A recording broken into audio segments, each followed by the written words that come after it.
La caja de Pandora. Canta mi pueblo una canción de paz. Detrás de cada puerta está alerta. Mi pueblo ya nadie podrá silenciar su canción y mañana también cantará.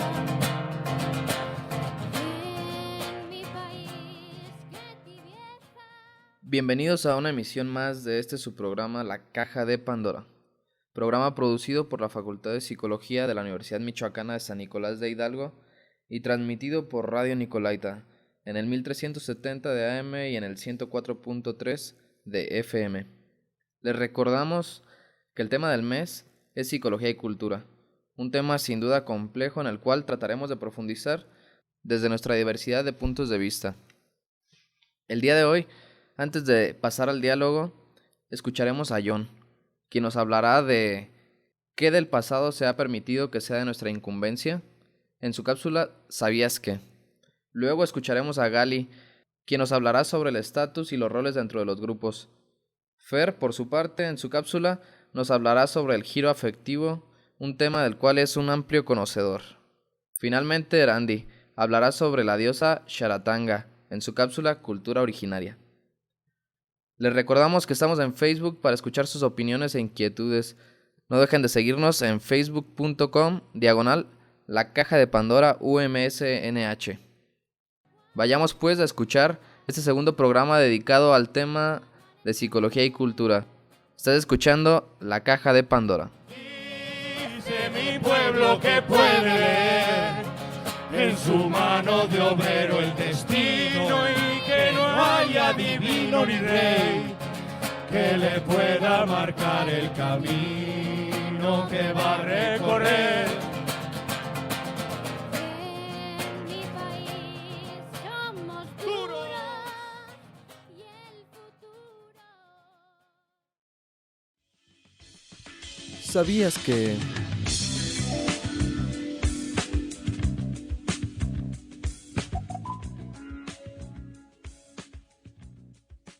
Deberíamos preguntarnos qué nos incumbe del pasado, o quizá más precisamente, qué del pasado se ha permitido que sea de nuestra incumbencia. Ni quién menciona a los despojados, maltratados o a los explotados. Nos interesan los palacios, pero no la historia de los esclavos negros que los edificaron. ¿Quién decide el contenido de la historia? Solo nos cuentan fragmentos. Para ejemplo, nuestro país. México es muchos Méxicos. Lo es no solo por las dramáticas diferencias sociales que lo han caracterizado, sino por sus antecedentes étnicos, culturales y ecológicos muy diferentes de una región a otra. En la escuela nomás nos hablan de los aztecas y de los mayas, pero nos hacen olvidar a nuestros antepasados que vivían en las montañas de Chihuahua, cerca de lobos y osos, a los otros que caminaban desnudos por Baja California, mirando siempre al mar. ¿Y qué hay de los cazadores de Coahuila o de los pueblos de Jalisco y Zacatecas que se rehusaron a aceptar el dominio español y por eso fueron exterminados? Hoy en día, los más media, al igual que muchas psicologías, le dan demasiada importancia al presente. Por lo tanto, entorpecen toda conciencia histórica y al mismo tiempo alientan una visión pasiva y acrítica del mundo. Hoy en el siglo XXI permanece el interés por controlar todos los documentos, imágenes, testimonios y recuerdos del que se pretende borrar el criterio ético, el rechazo de los actos ilegales del gobierno y los saqueos de la oligarquía. Al gobierno del PRI y de todos los partidos políticos no les importa las actitudes cívicas, únicamente quieren deshacerse del enfado de la disidencia y hacer de la amnesia inducida otro instrumento de coerción. El mal gobierno controla los medios informativos mediante la compra de directores y reporteros. Tienen el cinismo de alabar sus propias acciones represivas y dicen que lo hicieron con tal de salvar a la patria. Habría que preguntarse, ¿Cuál es el poder persuasivo de las maniobras gubernamentales a favor del olvido? ¿Qué represiones quedaron en la memoria histórica? ¿Qué es la memoria histórica? Ya hicieron que olvidáramos que los maestros rurales Genaro Vázquez Rojas y Lucio Cabañas optaron por una lucha guerrillera a causa de que en 2 ocasiones ametralló a multitudes indefensas en plazas públicas. Se viene repitiendo desde el 58 con los ferrocarrileros, en el 68 en la Plaza de las Tres Culturas, en Chiapas en el 94, más específicamente en Actial, está Atenco y ahora Ayotzinapa. Pretendemos los psicólogos dar explicaciones de fenómenos sociales, desconociendo los acontecimientos más importantes de la segunda mitad del siglo XX, como el peso formativo de la corrupción, el fortalecimiento del narcotráfico, la represión como aplazamientos quirúrgicos de los procesos democráticos, el fraude electoral de 1988 que favoreció a Carlos Salinas de Gortari, la aparición del Ejército Zapatista de Liberación Nacional, el asesinato del candidato del PRI Luis Donaldo Colosio, etc. La historia, pues, es un profeta con la mirada vuelta hacia atrás. Por lo que fue y contra lo que fue, anuncia lo que será.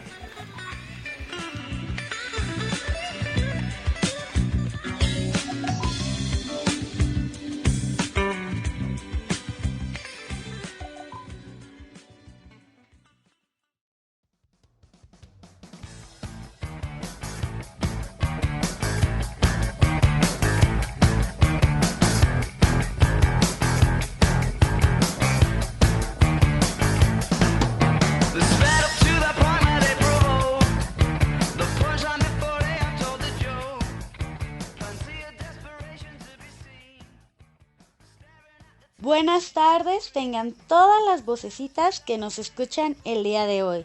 Les habla Galilea, en mi cápsula En Voz de Galilea. Hoy les quiero compartir el tema de estatus y roles dentro de los grupos. Bueno, para empezar hay que definir que un grupo es un conjunto de 2 o más personas que comparten una meta en común y normas sociales y valores, así como también se definen entre sí como miembros del grupo. Dentro de un grupo existen estatus y roles que no deben de confundirse con lo que es la posición. Esta es el lugar social que una persona ocupa en un grupo, mientras que el estatus es el prestigio que tiene un miembro de un grupo. Este concepto es importante, ya que se ha encontrado que miembros con estatus más altos son tratados con más tolerancia y reciben valoraciones más altas por parte de los otros miembros del grupo, a la vez que también tiene mayor impacto en las decisiones grupales, así como también se ha llegado a decir que entre más estatus existe una mayor autoestima. Esto influirá mucho en los miembros del grupo y en su posible satisfacción o insatisfacción dentro del mismo. Por último, nos encontramos con el rol. Este es un conjunto de conductas asociadas a una posición particular dentro de un grupo y un conjunto de expectativas que los miembros del grupo comparten, relativas a la conducta de una persona que ocupa una posición determinada en el grupo. Bueno, eso sería muy brevemente lo que son los estatus y roles y el papel que juegan dentro del grupo. Por mi parte sería todo. Les deseo una linda tarde. Hasta pronto.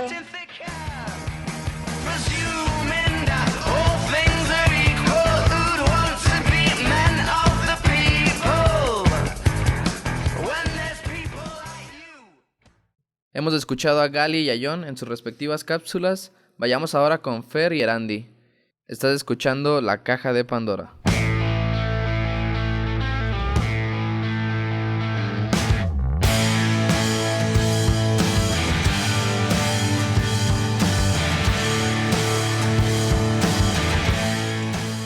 En la historia de las ciencias humanas es común encontrar la aparición de nuevos movimientos a maneras de respuestas, retornos y o giros. Es justo a mitad de la primera década del siglo XXI donde tiene en auge un nuevo movimiento en las ciencias sociales, denominado por sus precursores como el giro afectivo. Habrá de distinguir de dos usos que se hacen del giro afectivo. El primero, usado en un principio por Anna Koivunom, para referirse a un incremento de interés general de parte de investigadores sociales en temas emocionales. Dicho interés no se limita a una perspectiva teórica ni a una metodología en particular. En cambio, para Patricia Klug, el giro afectivo es un movimiento intelectual vanguardista que rompería con la forma de hacer investigación en materia afectiva, sobre todo contra los enfoques discursivos, que en el caso de las emociones suele estar representado por las investigaciones del construccionismo social. Para distinguir uno de otro, he decidido nombrar al primero el giro hacia el afecto y al que acabamos de mencionar, el giro afectivo. Como mencionamos anteriormente, el giro afectivo surge a manera de respuesta contra la visión del socioconstruccionismo, al que acusan de reducir a la afectividad a mera construcción social. La premisa del giro afectivo es estudiar la afectividad como fenómeno con sus propias cualidades y no supeditado a otro fenómeno. De esta manera, combina la teoría psicoanalítica, la teoría del acto red, estudios feministas, geografía cultural, teorías postestructuralistas, así como trabajos neurofisiológicos y cognitivos. Como puede apreciarse, el giro afectivo no se ciña a un solo método ni a una sola disciplina. Para el giro afectivo, teorizar el afecto ha representado desde un inicio el camino a la confrontación con los límites del conocimiento de las disciplinas. Así que la alternativa metódica para el giro afectivo ha sido la transdisciplinariedad. Aunque de inicio parezca enriquecedor y prometedor que dentro del giro afectivo se tome en cuenta tantas vertientes para poder estudiar a fondo las diferentes dimensiones de la afectividad, surge el problema de concebir a la afectividad con características que puedan favorecer a una visión individualista de los fenómenos afectivos. Es decir, así como se enriquece al apoyarse en diversas formas de investigación, también se carga con los aspectos no deseables. Por otro lado, fue tanta la crítica hacia el interés simbólico del construccionismo social que terminaron sacando de juego al fenómeno lingüístico como dimensión de la afectividad. Pareciera que hay mucha crítica hacia el construccionismo social y a los enfoques discursivos, pero se abraza a teorías naturalistas como si estas fueran irrefutables y fueran las que pudieran sentar las bases para las investigaciones sociales dentro del giro afectivo. Algo parecido a buscar la aprobación de las teorías dominantes de tendencia naturalista. Quizás por eso parece más viable el giro hacia el afecto que el giro afectivo, esto es, que haya un ferviente interés a realizar investigaciones sociales en torno a la afectividad, pues el giro afectivo como movimiento intelectual tendrá que replantearse antes toda una serie de problemáticas que parece ignorar.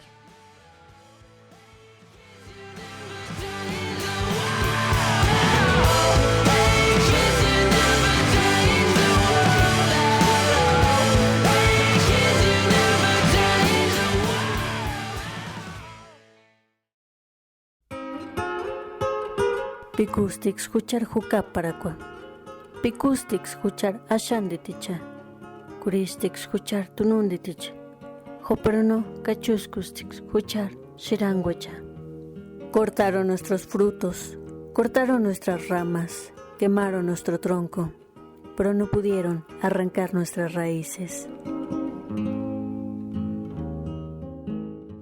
Una de las diosas principales de los antiguos purépecha es Sharatanga, que literalmente en idioma significa la que aparece. Hay pasajes en la relación de Michoacán que se refieren a ella como la que aparece en momentos trascendentales para la toma de decisiones o relacionándola con una culebra, y con ella a un mal presagio. Pero su símbolo máximo es la de la luna nueva, por ser hija de Corácperi, la creación, según relata un pasaje de la relación. Al ser la diosa de los mantenimientos, se ofrendaba a ella frijoles blancos, negros, amarillos, rojos y azules, además de chiles colorados, verdes y amarillos, así como frutas y el sacrificio de patos y codornices. El actual pueblo de Jarácuaro, ubicado a la orilla del lago de Pátzcuaro, que hasta hace unos años era una isla, es la referencia que se tiene de su antiguo asentamiento. De acuerdo a ciertos relatos, era una de las principales deidades.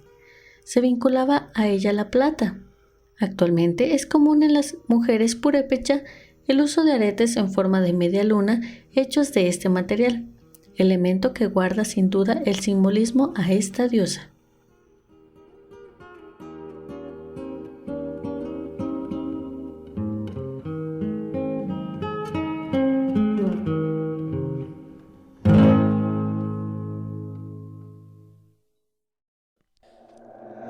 caja de Pandora.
La caja de Pandora. Sí. Ok. Hoy trataremos el tema de la psicología y la cultura en México, principalmente, y a mí me gustaría comentar algo en relación, sobre todo en la cuestión ya en el aspecto del país, en relación a la cultura, y me gustaría empezar este comentario con la afirmación que hizo Enrique Peña Nieto, que mencionó que el problema de la corrupción en México era un problema cultural, ¿no? Y me parece que esto es un aspecto importante a observar, a señalar, debido a que me parece que en ocasiones la cultura está siendo igual de peligrosa, de alguna manera, o vista desde esa manera, igual de peligrosa que naturalizar ciertas cuestiones, ¿no? Que es, digamos, el otro concepto también bastante peligroso, es la cuestión de la naturaleza. Pero me parece que decir que el problema de la corrupción, por ejemplo, en México, o de varios problemas del país son problemas culturales, pareciera como que también estamos determinando al mismo individuo o a la misma sociedad mexicana, la estamos determinando, demonizando, debido a que pareciera como que no se puede hacer nada contra la cultura. Y para eso también hay tantas otras ejemplos, ¿no? de características que se le atribuyen al mexicano. Conocemos textos básicos, ¿no? Como Octavio Paz, El laberinto de la soledad, o de Samuel Ramos, ¿no? Sobre la inferioridad, que habla del mexicano.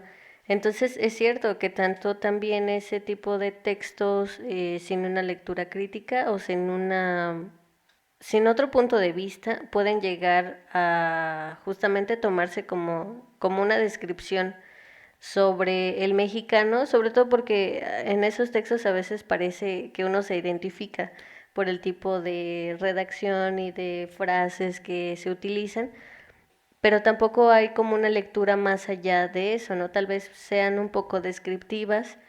Sin embargo, no dudo que también hay ciertas condiciones estructurales que están determinando que las personas desarrollen ciertas cosas llamada cultura por esas determinaciones. Sí, y me parece unas de los textos, porque me parece que en muchas ocasiones esas mismas descripciones terminan hipertrofiando al mismo pues, ser descrito, que en este caso era el mexicano, ¿no? Se hace, no sé, cierta descripción del albur, y entonces el mexicano ahora buscará, a como de lugar, seguir fomentando esa idea, e inclusive las mismas características pues crecen, ¿no? Por eso se hipertrofian. En uno de esos textos, pues sí hay una determinación, como lo decías, Fer. Incluso Samuel Ramos dice que estamos determinados o que podemos estar determinados por la cultura, y que por la cultura que tenemos y que es básicamente de Europa, y aparte por la cultura de los que ya estaban acá, de los precolombinos, es muy difícil que exista un cambio social, él dice. Entonces es difícil que haya un cambio social acá en México por el tipo de cultura que tenemos. Y él, por ejemplo, da o describe el arte prehispánico. Dice que desde ahí se puede ver cómo no hay un cambio social, o cómo es difícil que haya un cambio social por el tipo de tallado, que en lugar de darle movimiento a la piedra, pues la hace como más pesada. O sea, a mí se me vienen a la mente las cabezas olmecas. Entonces da ese ejemplo, y yo pienso que es como pues determinante. Pero bueno, creo que también hay que pensar que los autores se posicionen en determinada escuela o forma de pensar. O sea, creo que también, bueno, también hay que hacer una lectura crítica de esos textos, ¿no? Que bien, pues sí son importantes, pero creo que también, pues hay ciertas otras ideas que no son propias del mexicano tal cual lo describen. Hay cierto fatalismo, como lo hablábamos en el mes pasado con el tema de psicología de la liberación, y creo que todos esos textos uno se identifica, pero creo que el fatalismo está presente en la mayoría, ¿no? Entonces, no sé, en esta última frase que esta autoridad de la iglesia dijo sobre los mexicanos, o sea, no creo que sea un motivo, o más bien creo que debería ser un motivo también de indignación, ¿no? Que sigan manejando, por ejemplo, la mexicanización, relacionándolo ahora con el narcotráfico, ¿no? Creo que eso también Son cosas culturales y son como lecturas de México y de los mexicanos culturalmente que no creo que merezcamos, pues. Sí, y para acabar con ese fatalismo, creo que deberíamos preguntarnos de qué manera la psicología podría romper con esta desigualdad o con esta realidad mexicana, del mexicano que estamos padeciendo la mayoría. Creo que debemos cuestionar la cultura psicológica dominante, porque ella también ha estado favoreciendo esta realidad, sirviendo a los fines de las estructuras económicas dominantes.